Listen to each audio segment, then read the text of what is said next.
Hey, hi guys. So one of the other questions that we get asked often as relocators is that when my pet is traveling, does my pet have access to food? Does my pet have access to water? And what can my dog, or how can my dog or cat pee or poo because they're going to be traveling in the crate? Yeah, I think these are, I think, some really critical questions, right?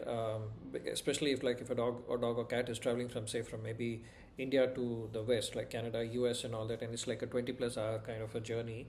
How does this get taken care of? So first of all, I think food. What we suggest is, and I mean, you can always also speak to your vets and take their suggestion as well because they know your dogs or cats best. But our recommendation is generally that they kind of go on a half empty stomach. So we generally withhold food. We feed them like about 6 7 hours, kind of maybe 6 7 8 hours kind of before travel. Walk them, allow them to pee poo, help clear their stomach, etc. So that when they travel, they're traveling light and there's no heaviness and doesn't have any kind of motion sickness.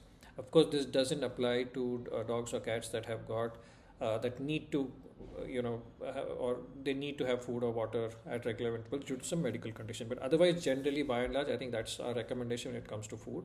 Water, almost all, we will put a water dispenser attached to the crate, so the dogs or cats have got a little bit access to water. I mean, it may not be a lot of water for them to quench their thirst, but it will help from getting their mouths dry, or if they're feeling stressed, they can have. So there's a small nozzle and all that.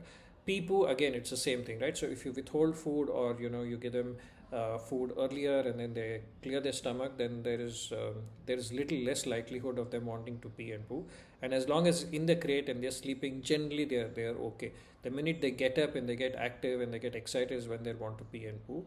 But any which way, as a practice, when we send our crates, we send absorbent mats. So in case there are some small accidents, at least they don't get dirty, and the absorbent mat will absorb it. Airlines also nowadays will insist that you have to have an absorbent mat while traveling. Hope this helps.